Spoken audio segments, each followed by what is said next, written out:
नमस्कार दोस्तों, welcome back to your own channel wealth saga.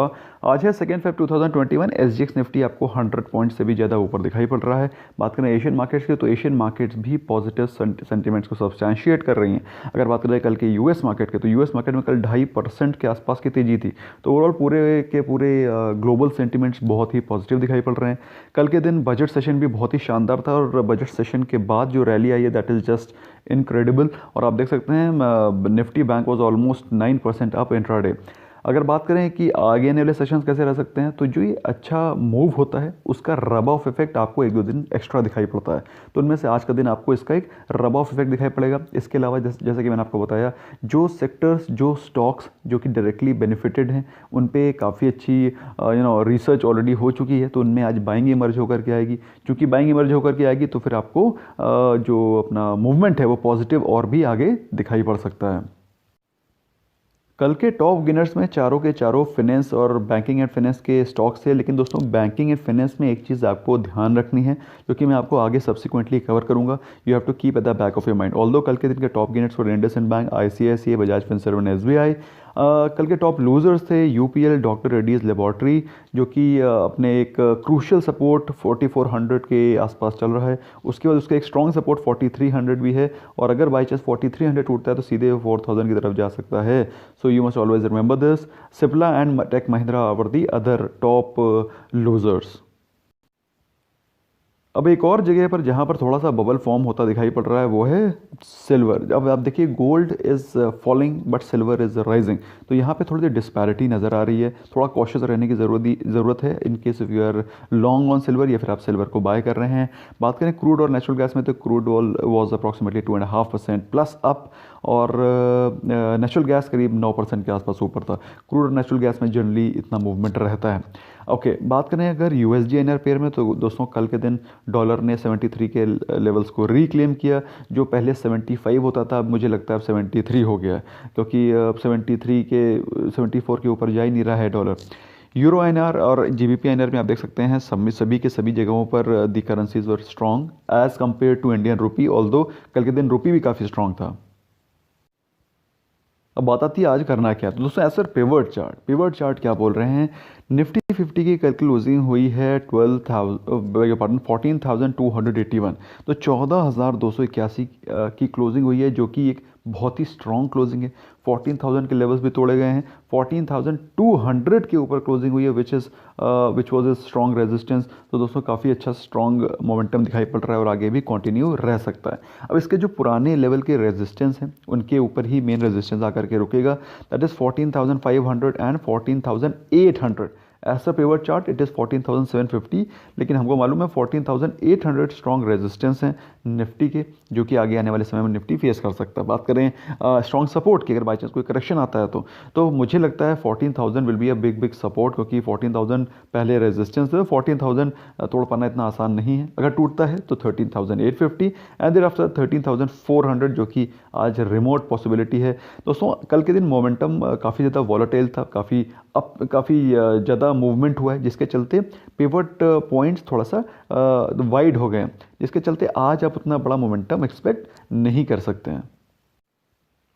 Same goes with Nifty bank as well. Nifty bank में कल 2523 points, almost 9% की upside थी दोस्तों। Totally unpredictable. एटलीस्ट मैं तो प्रेडिक्ट नहीं कर सकता कि निफ्टी बैंक बजट सेशन के बाद 9% मूव करेगा। So that was horrible move which was yesterday. Anyway, बात करते हैं कल के इंपॉर्टेंट पॉइंट्स की। तो जो क्लोजिंग हुई है वो 33,000 के ऊपर हुई है दोस्तों। बहुत ही स्ट्रॉन्ग क्लोजिंग है, लेकिन आज के उसका रब ऑफ इफेक्ट आपको दिखाई पड़ेगा। जो मोमेंटम हो रखा है वो मोमेंटम आज भी थोड़ा सा कंटिन्यू रहेगा। एकदम से गाड़ी फुल स्पीड में जा रही हो, एकदम से आप ब्रेक नहीं लगा सकते। थोड़ा सा मूवमेंट आगे की तरफ डेफिनेटली होगा, तो वो मोमेंटम आज की तरफ आपको कंटिन्यू दिखाई पड़ सकता है। और आज जो मोमेंटम है वो स्टॉक स्पेसिफिक ज़्यादा होगा। दैट मीन्स कोई स्टॉक जिसमें कि ज़्यादा ज़्यादा अच्छे एनालिसिस, ज़्यादा अच्छा इफेक्ट पड़ेगा, ज़्यादा अच्छा बेनिफिट मिलेगा, उन स्टॉक्स में ज़्यादा तेज़ी दिखाई पड़ेगी। वैसे दोस्तों आजकल रिसर्च एनालिसिस एल्गो इतने फास्ट हो गए हैं कि वो उसी दिन ही एक्शन दे गया। पहले जो आपको एनालिसिस करने में 1 दिन लगता था, वो आजकल 1 दिन की जगह वो 1 घंटा या 2 घंटा हो गया। इसीलिए कल के दिन आपको उसी दिन बहुत सॉलिड मूवमेंट दिखाई पड़ा। एनीवे दोस्तों, बात करते हैं स्ट्रॉन्ग रेजिस्टेंस की। तो दोस्तों जैसा कि आप देख सकते हैं, काफ़ी ज़्यादा वाइड पिवट पॉइंट्स दिखाई पड़ रहे हैं। I don't think so they are applicable for today, क्योंकि आज के दिन का इंपॉर्टेंट रेजिस्टेंस एज पर पिवट चार्ट इज़ 34,000। वो इसीलिए है क्योंकि इतना बड़ा मोमेंटम हो गया है कि पिवट चार्ट एकदम स्प्रेड आउट हो गए। तो मेरे हिसाब से दोस्तों 33,500 will be a strong resistance today in case 33,500 आता है तो। लेकिन 33,500 आना कोई बड़ी चीज़ नहीं है आज के मोमेंटम के चलते। तो 33,500 and thereafter 33,700 will be strong resistance today ऊपर के लेवल पे। और नीचे के लेवल पे ऑफ कोर्स 32 हम लोगों ने ट्रेड लिए थे 32,700 is going to be strong support zone नीचे के लेवल पे। तो ये लेवल्स हैं ऊपर के रेजिस्टेंसेस और ये है नीचे का सपोर्ट, तो जिसको कि आप ध्यान रख सकते हैं eight the back of your mind. बात करें एफआईए डेटा की दोस्तों, एफआईएज ने पिछले 5 दिन लगातार सेलिंग करी थी, उसके बाद कल उन्होंने फ्रेश बाइंग करी which is again a positive sign. बात करें दोस्तों डीआईआईज की, तो डीआईआईज ने कल सेलिंग करी 90 करोड़ की और this was insignificant selling. I am sure उन्होंने अच्छे स्टॉक्स में बाइंग ही करी होगी। सो दोस्तों मार्केट में आपको डिप्स पे बाय ही करना है। In fact I am also a bull by instinct, मुझे बाइंग ही ज़्यादा पसंद है। और बट एनीवे कल मुझे I was totally caught unaware जिस प्रकार से मूवमेंट हुआ।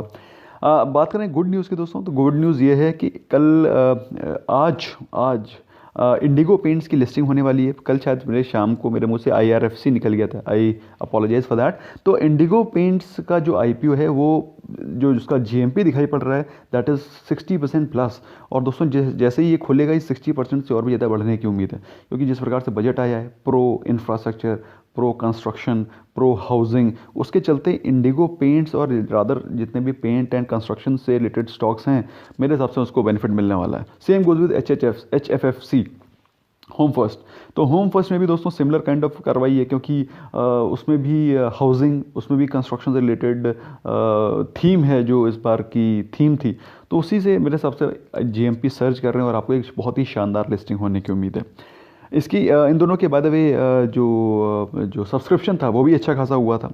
PSUs में कैपिटल इन्फ्यूजन हुआ है। तो दोस्तों PSUs जो भी PSU बैंक्स हैं उनमें कैपिटल इन्फ्यूजन होने के चलते मेरे हिसाब से आपको थोड़ा सा केयरफुल रहने की ज़रूरत है, क्योंकि कल के दिन उन्होंने एक बात बोली है अपने ऑनरेबल फाइनेंस मिनिस्टर ने कि 2 PSU बैंक्स को प्राइवेटाइज किया जाएगा, बाकी में कैपिटल इन्फ्यूज़ किया जाएगा। तो दोस्तों उनको नॉमिनेट नहीं किया गया, as of now it has not been nominated. So please do not get caught कि आप कोई और भी बैंक लेकर के बैठ जाएँ और उसमें आप फंस जाएँ।